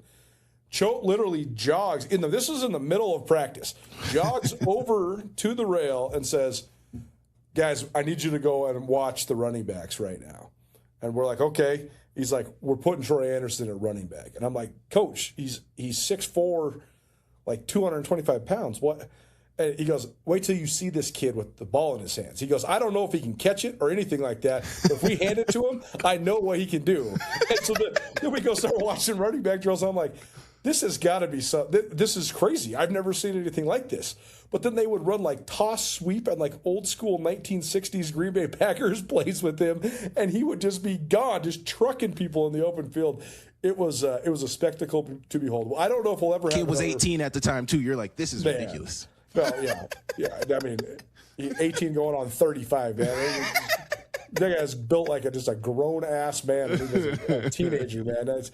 I don't know if we're ever going to see another guy like that. Just in terms of the pure physical gifts, he's certainly fun to watch. Defensively, though, Samuel Kemp joining us here on Nuanez Now 109 ESPN Radio. Defensively for the Grizz, though, I think certainly the question marks are the same. Absolutely. Interior defensive line and corner. Like that, I got to see more out of both those spots. I thought Jelani Davis looked good. I thought there was some corners that flashed. I thought Jelani Davis flashed a little bit. I thought Gabe Stroud looked like if he gets better, he can be like good enough to play in games. And who's 20? Sage Solpeck. I thought he looked okay. Yeah, Sage Solpeck. He looked good as well. You got to understand too, Elijah Brady, who I think got a ton of burn last year, so he's just naturally going to be somebody who I think is high up on the depth chart. He did not play, so I'm interested to know what's going on with him. Chris Johnson, I think, looks good body wise. We didn't really see him shine at all in the spring game, but I think Chris Johnson, my point about the defensive back position, especially the corner position, is I think they have guys that can do it well enough. Now, the effectiveness of that job that they'll do, we'll get to see on Saturdays and the fall. But I think they have a lot of guys who can do the job. It's certainly just going to be a work in progress because I think you're not going to really know how to evaluate that unit until you have them out in full force. Like, for example, we didn't see that much of a pass rush. I thought Styles Goodman was the one guy that flashed rushing the passer. But you're going to have your best pass rusher back in the fall in Solomon Tuliapupu. Yep. Pair him with Goodman. I think that's a good duo there, like that buck in, stand up outside linebacker spot. Are they going to both be able to be on the field at the same time, though, is my question. Because don't they both play that buck end? Aren't they going to both play that stand up buck end? Yeah. So how do you manage that? Because I think they both need to be on the field together. I would build packages where you put Tuliapupu at the strong side sometimes. Mm-hmm. Like the Viper at Montana State. Because he's big enough. Yeah. I mean, I'm more of an offensive guy than a defensive guy, but if I was king of the day for a minute, I would actually build a package where Tuliapupu was on the inside. I mean, who's touching him? Like, you can say he doesn't have enough weight. Not many guys in the Big Sky can touch him. You can say he doesn't have enough weight or whatever, but 255 when you're 26 years old is enough because he's strong enough to. He's got that dad strength. That's right, and I mean his swim move, and I mean he knocked that offensive tackle from South Dakota State in the next week twice in that playoff game. Yeah, when he had the up and under rip where he got him on his heels. Yeah, I don't know. I would love to see them both on the field at the same time though as well. Absolutely, but I think the defense, I think cornerback position looked good. I think the secondary, somebody that stood out to me also in that secondary, and they seem to be moving them around from like safety to nickel. It seems like that nickel position, based on formation and based on what they're seeing, can be a little interchangeable based on what I was seeing. But Adama Fall at that nickel position, I actually really like it. He's a bigger guy. Seems like he's going to play closer to the box, so they want him to be able to make hits, make tackles. Ashton Payne, the other Payne brother? Yeah. He was also shifting down to play that nickel position in the box. Another bigger safety. He's 6'1", 195 pounds.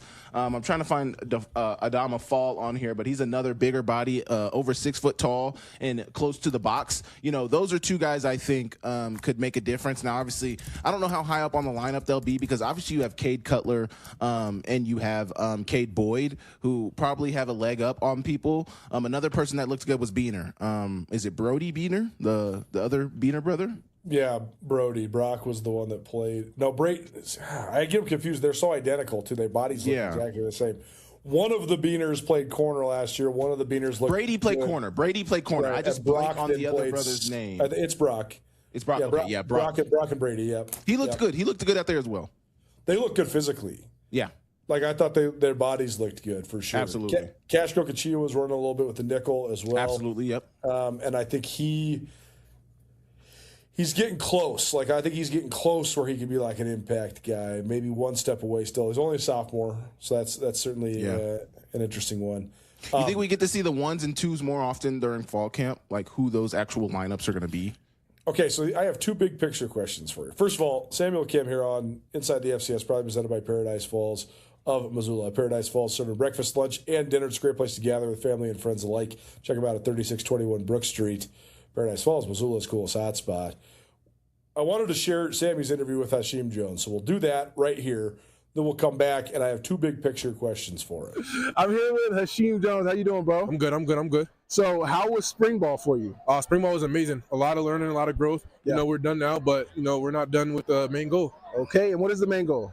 Win a national championship. Okay, and how do you get there? How do you get that done? I mean, just putting your head down, grinding every day, you know, coming in with a head-down mentality, willing to win. Yes, sir. Ready to win, yeah. Yes, sir. How are you embracing the opportunity of your elevator role and the offense coming into the season? I know how it be. The way I'm embracing my elevator role in the offense, I'm taking it day by day. Obviously, this is only my first spring ball, and you know, I'm just trying to absorb as much as possible. Like, we got older guys like Eli in the room that are willing to work and help me out. So just being able to be ready to step into that role, I think is the biggest thing for me. What did you learn from last season? You know, kind of watching Eli and watching what he was able to do. What did you kind of learn from him? Oh man, well, I learned people get hit way harder, and the game is so much faster here. Game is so much faster, no matter what the level is. Yeah. So coming from Connecticut, I haven't really heard of a ton of people coming from Connecticut like you are. How did they find you, and then what made you want to come out here to Montana? Okay, so in high school, my high school coach, Garrett Millich, he knew he had met Coach Green in passing before at some camp. Yep. And Coach Green had just been looking for a guy. They had a guy decommit before me, so they had been looking for a guy. And he came across my film, and after the first signing day when I didn't sign and they didn't have a guy sign, reached out to me. I was on campus maybe within the next 2 weeks. Yeah. Came here with my mom, fell in love with it. Ever since then, it's been a love story. Did you have any other schools looking at you, or was Montana kind of like the one? Yeah, I had a few other schools, a few other FBS schools looking at me. I had Bowling Green, Central Michigan, you know, Mac schools. Some FBS schools, and you chose an FCS. Yes. What really stood out? Name a couple of things that stood out about Montana for first of all, like, coming from the East Coast, you don't see, like, the mountains and stuff like that. So that's definitely a big change of scenery. Yeah. And just finding the best fit for me, honestly. Like, those schools, like, they were very unstable. When I came here, Coach Huck had been a figurehead here for a long time, so I wanted to go somewhere where stability was the key. Yep. Okay, so Green is gone. Yeah. Huck is gone. Yeah. What led you to stay around and stick around once the regime change happened? Love Coach BK. Yeah, man. Yeah, he's the man. Yeah. He's the man, Coach BK. You know, we have our conversations. You know, we have our conversations every few times a week, and we had a conversation one time where it was like, you know, we still got some new coaches coming in and whatnot. So, you know, we wanted to figure that thing out. And then, you know, once we figured out who the coach was and once I met him and everything, I knew it was like, I'm staying. Absolutely. Like, it was never a thought in my mind if I was staying or not. Yeah. I knew I was going to say yeah. Yeah, man. And then I think also, too, realizing the type of opportunity that you got in front of you with, you know, Eli, Finoti leaving, you being able to step into that position potentially and, like, you know, it's a golden opportunity. Absolutely. Oh, yeah. What do you feel like you improved most this spring in your game? Just my IQ. Just my IQ, picking up blitzes, knowing how to hit the holes, knowing why we running a certain kind of play, knowing who the offensive line is going to. I think just learning and absorbing, that's been a thing for me. Okay. Where do you feel like you still need to take a few steps over the summer going into the season? Definitely, like, after I get through the first and second level, my third level moves and making third level defenders miss. Okay. I think that's where I could really improve my game and pass protection as well. Absolutely. Absolutely. That pass protection thing is big. Yeah, super big. Oh, yeah. And I know Coach Pease cares about that he does. as well. He definitely does. So actually talk about Coach Pease a little bit. I play for Coach Pease as well. I understand the type of influence he can have on a player. Talk about the influence he's had on you. I mean, Coach Pease is like, it's indescribable. It's like having a 500 level teacher, but you're in a 200 level class. Absolutely. But like, this teacher is the best teacher you can ask for. Like, Coach Pease is genuinely one of the better coaches I've had in my life. His impact on me is huge. It's really huge. I mean, like, he's quick to get on me, but like, he'll let me know, like, hey, if you did a good job, he'll let you know. Yeah. For sure. A few more for you. I already asked you that. Where does your focus shift to over the summer? So obviously you talked about wanting to win a national championship. what are the steps that you guys take as a team to get there? Obviously, you're a young guy, but like, what can you do to make sure that your team gets to that point? I mean, just motivate the guys. I mean, that's all I could do. I mean, I'm not in the leadership role yet, so all I could do is just following those guys who did the right steps, just motivate those guys to be better every day and just push them, whether it's in the weight room, on the field, whether we're doing OTAs, PRPs, one-on-ones, we're going to push those guys. Yep, absolutely. Okay, last one. For people that are unfamiliar with your game, how would you describe your playing style? Leonard Fournette.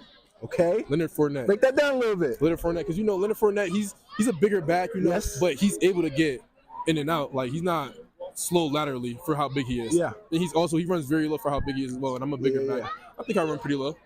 Okay, if you had one word to describe your game, what would it be? Dynamic. Dynamic? Dynamic. I think Okay. I do it all, yeah. Well, appreciate you, bro. Thanks to Hasheem Jones. Thanks to Sammy and Kim for providing that interview post-spring game. Okay, first big picture question. I think a lot of what we saw on Friday was at the Grizz spring game was the fact that I know a lot of times when Montana's practicing and preparing, etc., they're going against scout teams that's running the opponent's stuff. But most of the time during the off-season stuff, whether it's spring ball or fall camp, live situations where there's not an opponent that you're preparing for, you're going against your own scheme. It's the Grizz offense versus the Grizz defense. Mm-hmm. I seriously think that going against the 3-3-5 in those situations was very detrimental to the offense. Yeah. I think that it was so hard to evaluate the offensive line because you didn't know what the guy's assignment was because you can't just run outside zone. And so let's say I'm just focusing it on the right side of the offensive line, and the play is a right side offensive zone play. And then running some exotic blitz. The center and the guard touched no one. And I'm like, is that because those guys suck, or is that because the nose went this way and the D end is over here in zone coverage? And like, it was just so hard to analyze. Yeah. So I just wonder. I just think that they have a chance to really have accelerated development and improvement on the offensive line as a unit and at the quarterback spot because they're not going to have to deal with playing against the voodoo defense. The nickel spot is a great example, right? Mm-hmm. It was Most so defenses have that. It was so hard to analyze the nickel in the last defense because sometimes it was the nickel, sometimes it was the strong safety. You never knew whose responsibility was what. Sometimes it was uncertain if they even had responsibilities. Yep. Now you're watching, you're like, okay, that guy's playing nickel. Here is what his job is. Did he do that job well or not? I just wonder if there's a lot of accelerated development in a lot of different spots because they're not running such a funky scheme. I think it can help because it's more generalizable to the rest of the FCS, the rest of college football who's running either a 3-4 or a 4-2-5 defense where a lot of times you can tell who that extra defensive back on the field is. A lot of times in that 3-3-5 defense, it's like, okay, I know the extra defensive back is a safety. Where is he at? Is he in the box? Is he lined up on a receiver? It was hard to tell.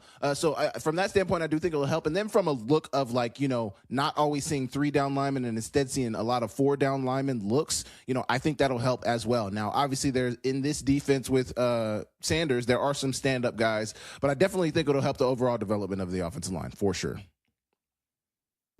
Okay, my other big picture question for you is, I texted you this. First of all, check out the Deep Ball podcast with Samuel Kim and Keenan Curran. They've had some great guests, but they've also had a couple of episodes where just those two are just rapping about just general college football topics. One thing you guys were talking about, you guys played a little like true or false or this or that type of game, and you asked Keenan about would you rather have a developmental program or a program that's more reliant on talent and going out recruiting, especially recruiting the portal.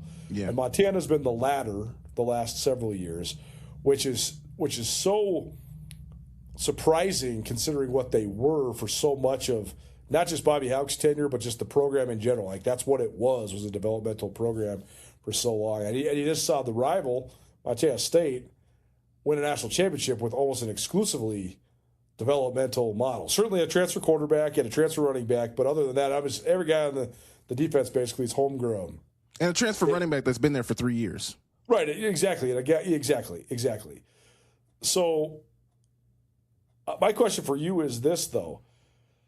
How much do you think that the sense of urgency and some of the circumstances around the program made Montana go away from being a developmental program? Because Bobby Hauck was only ever, quote unquote, on the hot seat for about 1 second And that's when the Grizz lost to Northern Arizona in a completely embarrassing performance.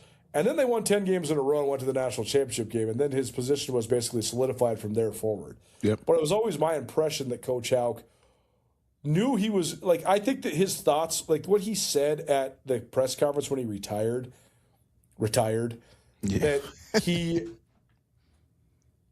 he has been thinking about this for a long time. It was always my perception that he wanted to win a national championship and ride off into the sunset, just like Don Reed did. He tried to take the shortcut way to get there. And I wonder how much that influenced him just pushing all the chips to the middle of the table and going maybe against some of the principles that had gotten him to this point initially. I don't think if you're somebody on the outside watching, it was hard to tell. They got to the national championship on a team that was a lot of from development players. You think about that defense. A lot of those guys came up in the Houck system, came up in that defense, understanding that defense. Development got you there. Obviously, like we're mentioning, a transfer quarterback, which is the one position where I think you can get away with a transfer guy in today's day and age, is a transfer guy at the quarterback position. I think a lot of the other places on your team are going to need to be developmental players. But got there on developmental players, still had some hangover from that team, felt like, okay, if we can just retool up at these positions, we can get there back in 2024. Didn't work out. They were not great in 2024. If we can just retool up in 2025, we can get back there. Not great. They were really good in 2025, but you couldn't beat your rival. So still didn't work. And then at that point, it's like, well, this plan isn't working. Can I really wait another 4 or 5 years to develop another roster and get back there? Do I even want to do that? I don't think I do, and I think that's why we saw what we saw. But absolutely, I think, he had a timeline, and I think he had it in his head that, I'm going to just win real quick, and then I'm going to be done. And it never worked out, so this is what we saw. Yeah, the irony is I actually think they recruited really well out of state the last couple of years. But they didn't play anybody. Like a ton of the dudes that were second or third year guys in the program that we saw on Friday, I was very impressed with physically. Yep. I thought there was a lot of them that you're looking at your roster like, okay, redshirt freshman. I thought they all from Montana. Oh my goodness, where this kid been? Totally. And some were from Montana, some were not, but they actually recruited pretty well. But it was very clear that maybe they didn't have the patience or the desire to wait it out to see if those guys developed. Samuel Kim here on Nuanez Now 109 ESPN Radio. Go check out his YouTube channel. You can also find a Kim's analysis on the Big Sky Breakdown podcast series. You can also find Deep Ball podcast on all your various podcast hosting platforms. Thanks for chiming in, man. We'll talk to you next week. Appreciate you.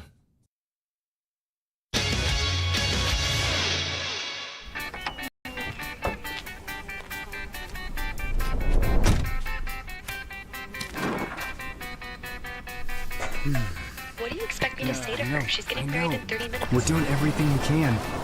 John, can you hear me? John.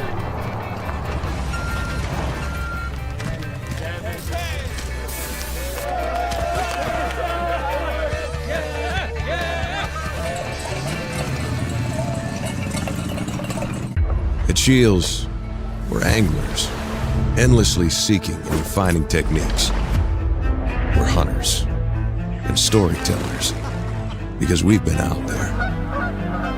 We're experts that put products and gear to the test, so we can share that knowledge with you. At Shields, we understand your outdoor journey and the path you're on, because we walk it too, every step of the way.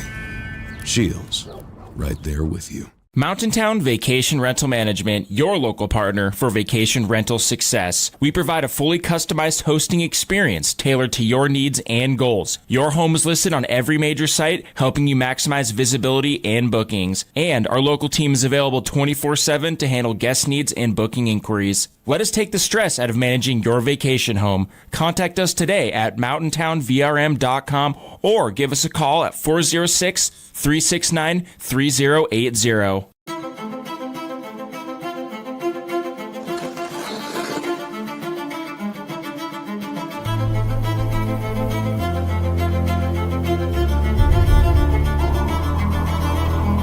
The rare moments in life, they're not just few and far between.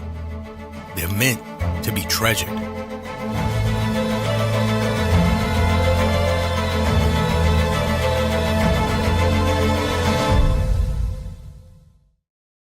Bring the whole family to the Stone of Accord for a wonderful brunch.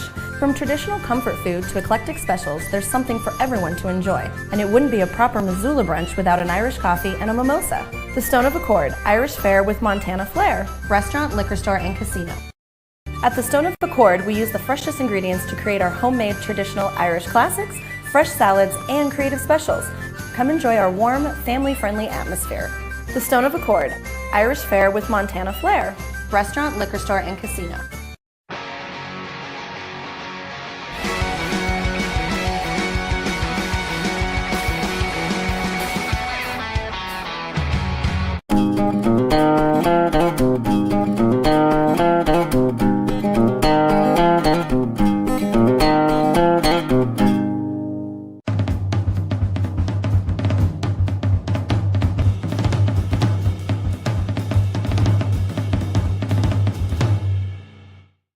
ESPN Missoula Sports Center. The football in-state recruiting battle stayed raging the first half of April as the Grizz landed the top prospect in Montana, but the Bobcats swung back with 3 talented players in the trenches. Hello, I am Colter Nuanez. Montana received a verbal commitment from Drew Olmquist on April 3rd, marking the 6th commit to new head coach Bobby Kennedy and the 5th from in-state. Olmquist is the highest-rated recruit in Montana. The 3-star receiver from Helena Capital has sub-11-second speed in the 100 meters and chose Montana over offers from Montana State and Oregon State, along with interest from Boise State and Nebraska. Montana State swung back last week, landing commitments from Shoto athlete Dax Yeager, a 6'5", 235-pound tight end and defensive lineman, the same day that Olmquist committed. Then Sunday, Leighton Erickson pledged to MSU. He's a 6'4", 210-pound tight end from Saco who plays his high school ball at Malta. That same day, MSU head coach Brent Vigen also earned a commitment from Cade Liebrand, a 6'4", 250-pound offensive and defensive lineman from Laurel, who's a multiple-time All-State selection and widely considered the top O-line prospect in the state. Olmquist scored 14 touchdowns as a sophomore on Helena Capital's 2024 state championship team, but missed all but 2 games last season. He's believed to be the highest-ranked recruit to commit to UM in 10 years, a reputation fueled by him running at 10.9 seconds in the 100 meters as a sophomore. For more on in-state football recruiting, tune into Nuanez Now every weekday on 102.9 ESPN MT.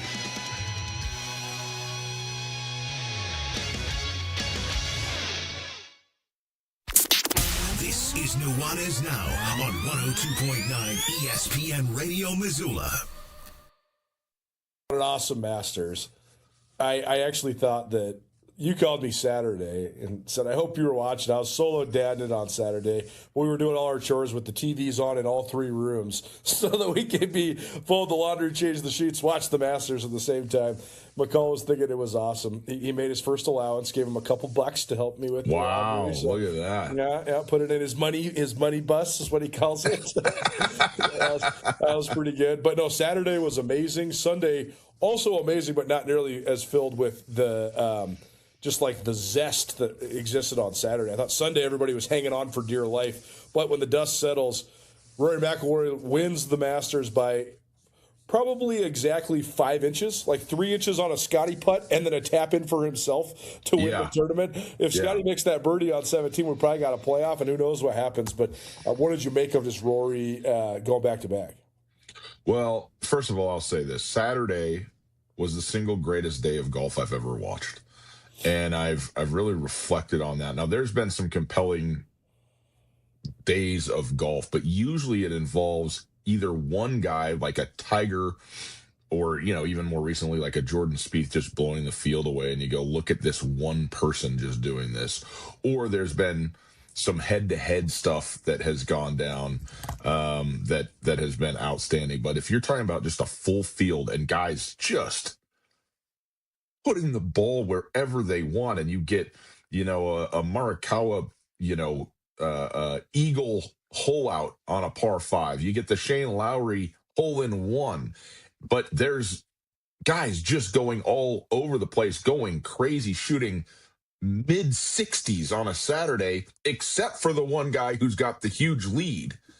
Right. And you go, oh my goodness, here we go. Now it's a horse race on Sunday. And you thought that Sunday was going to set up to be one of those kind of all-time days.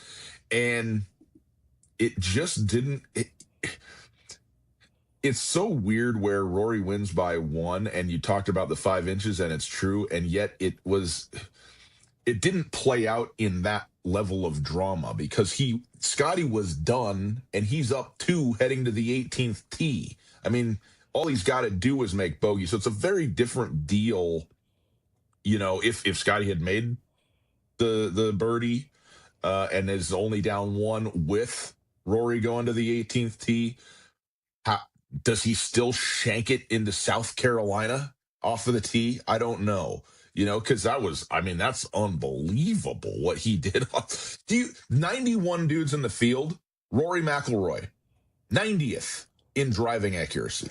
Okay, I have a thought about this, though. Okay, tell me. Do you think this is why Rory is so popular? Because he is so erratic? Like he isn't erratic. I mean, he was this week.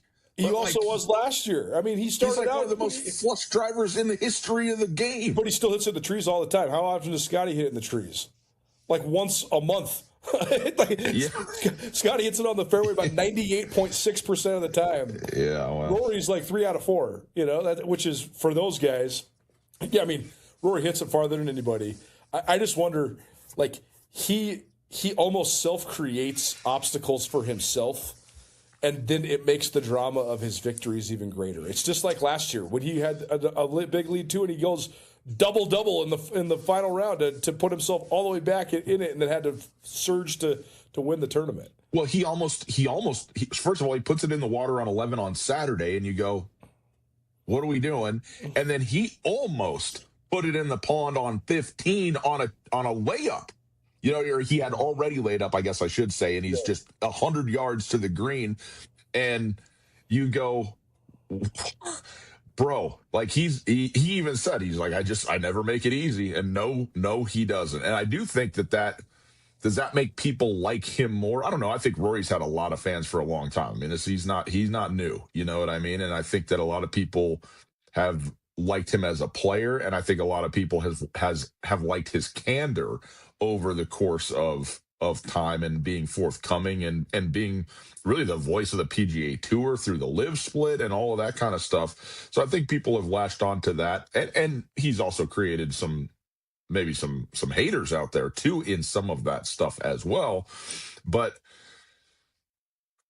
this is the version of the guy we saw who came on the scene as a kid and just wiped the planet by being the best golfer and winning 4 majors in 2.5 years or whatever it was, and just looked like a dude he's never going to lose. And then he went and didn't win a major for like 10 years, And now, in fact, 11 years is what the total got to. But now that he's got his, winning the Masters last year, obviously completing the career Grand Slam, and then reassessing, okay, well, what am I chasing? That's the stuff that I find so interesting, where he had this as his explicit express professional life goal. And then he achieved it, but you're still one of the 2 or 3 best golfers on the planet. So what now? Well, you just keep going and pressing into that and winning now another green jacket and winning a 6th major and putting yourself into even rarer company, and now moving into he is somewhere between a generational great and an all-time great right now. I mean, he is an all-time great. He's a Hall of Famer with six majors to his name. So, but I think he needed last year's win for sure, and to stamp it again with another one here is helpful. And one of the things that people don't understand about Augusta, you play in the Masters, you don't just get to go back there and play. Come around next Monday, the week of the Masters, and you can practice a little bit, unless you win. And then if you've won, you are now a certifiable member of the club, an honorary member who still has to play with a green jacket, by the way. You can't just show up. You have to have a partner. But Rory showed up 3 weeks before, because why wouldn't he? And he just played Augusta for who knows how many rounds for the weeks leading up to it and just has the feel and everything else. And other guys can do that to some extent, but he has the luxury of this, both financially and within the scope of what he's trying to accomplish in the game of golf. It's all about the majors. So he doesn't need to play the Houston Open or the Valero or whatever in the weeks leading up to the Masters. He can go rent a VRBO for a month, sit there, be set up, and just work on that course, on that game for that week, for all of March, and then be ready to roll in April, in the 1st of April when it comes, And that is not something that everybody can do. It does feel, though, like Scotty and Rory could be the 2-horse race at Augusta for the next 5 years coming. I mean, they're the two best golfers, and their games are clearly so suited to this. And there's other guys who are there, and there's other guys going to be there every year. And I certainly don't expect one of those two to just take the next 5 down. But Rory's 1-2, Scotty's 1-2, and they've both been the runner-up to each other during that stretch as well. I mean, it's just insane. And so it feels like those are the two guys, and everybody else is on the outside looking in. Right, Tutel joining us. Okay, so I have a running list. I've been keeping this on my phone for several years. Actually, probably dating all the way back to when we had our radio show together. And I've just been sort of adjusting it. And this is it was my list of the top 15 golfers of all time. It's now 16 because Rory is certainly in that mix. I think that probably I need like one more piece of evidence for two guys that are currently contemporarily playing to put them on there, Scotty Scheffler and Brooks Koepka. I think there's no question that Scheffler's going to be in that mix. Like it's like the next time he wins a big tournament. I think he's what is this? I meant my top 15 golfers of all time. Oh, of all time. Okay, wow. Yeah. So here's where I'm at. It's actually at 16 now because you have to move Rory into that top 15. So it bumps one guy down. So the guy I got bumped was Byron Nelson. Then I got Greg Norman at 15. You could probably make a pretty strong argument that Brooks Koepka and Scotty Scheffler are better than Greg Norman. Greg Norman is not sniffing the top 30 all time. No, you're tripping, dude. No. Multiple majors. Regardless, just okay.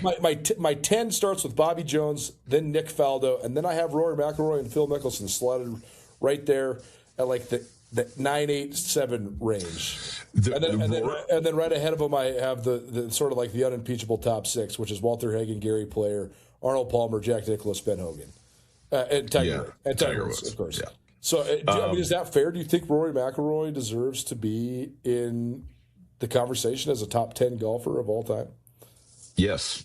Career Grand Slams, 6 total majors. When I say in the conversation, I mean that literally. I'm not saying that it's a slam dunk that he is inside the top 10, but he and Phil Mickelson right now are. I mean, they're the same. Their career deal is the same. The only thing that Phil has on Rory is he's got 45 PGA Tour wins in his career. Rory only has 30. But Rory has a career slam, and Phil does not. And so the other feather is that Phil has a major when he's 50, which is the oldest player to ever win a major. Totally. So, but Phil's 15 years older than Rory McIlroy. So come talk to me when Rory's 52 and tell me what the numbers are. I mean, he's going to surpass Phil, no question. And Phil's just one of the bigger disappointments in golf, man. Because he just seriously, like, because he was among, if not the most liked, loved, cheered guy out there, and such a joy to watch. I mean, the stuff he's trying to do is insane. And, for it to go off the rails between the gambling and between going to live and between, finding out, well, maybe this, smiling, thumbs uppy, happy, daredevil on the golf course isn't everything that, kind of the portrayal seemed like it was. it's it's a shame, man. But you can't deny the unbelievable talent and again, of course, one of the all-time greats. Okay, last golf question. Okay. Rory's got 6 majors. He's 37 years old. I think that he's opened a floodgate now because he's got like the proverbial monkey off his back. So I'm not saying he's going to win $1 million or more, but it's going to be a little bit easier mentally, I think, for him to be in contention constantly.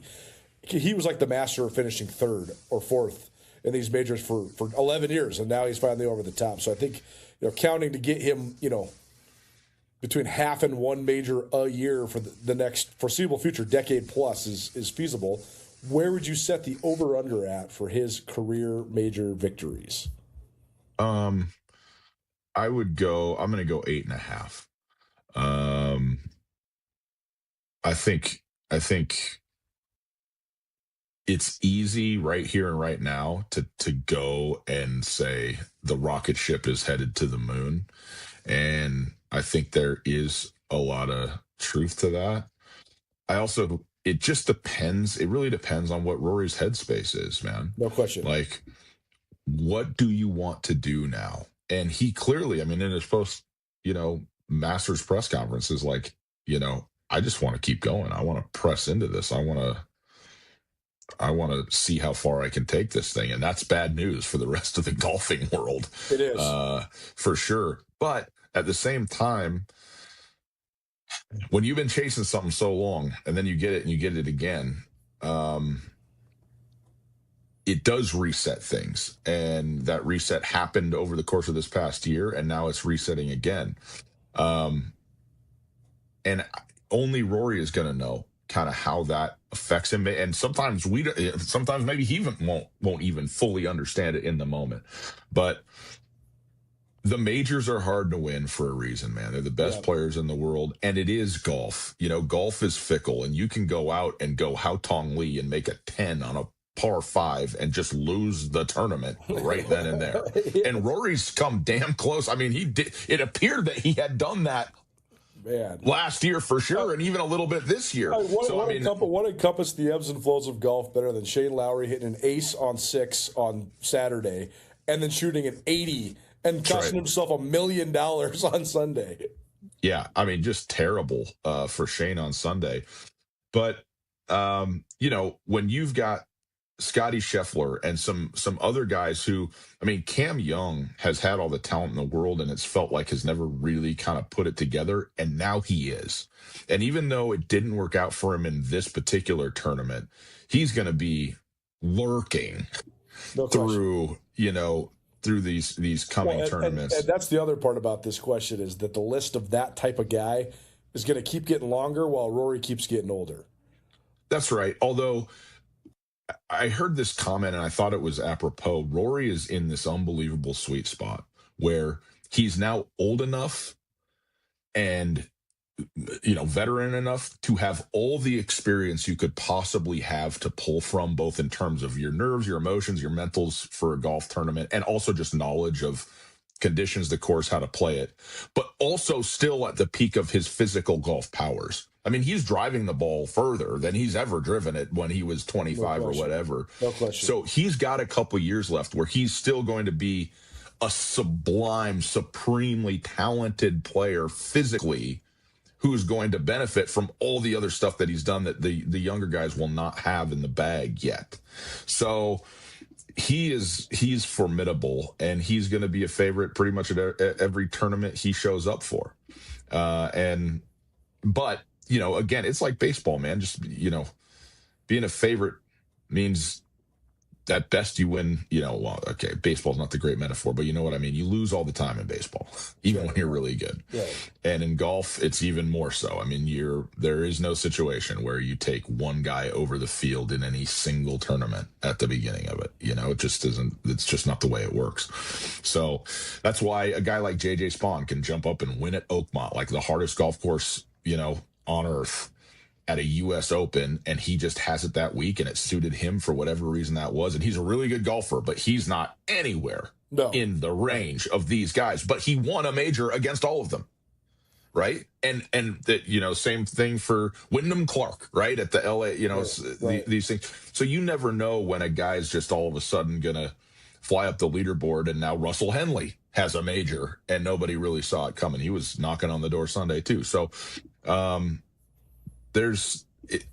it's about the guys who are the best, and then about the guys who are just having a great week, and you got to beat them all.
Bring the whole family to the Stone of Accord for a wonderful brunch.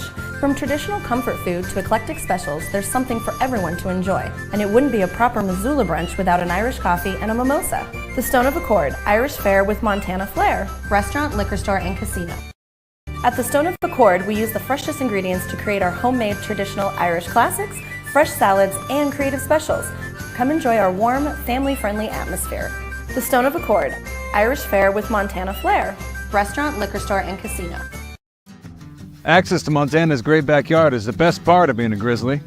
At the University of Montana, our classrooms are the mountain peaks, river valleys, and never-ending plains of the Big Sky Country. We provide students with the hands-on training to protect and enjoy hunting, conservation, and stewardship.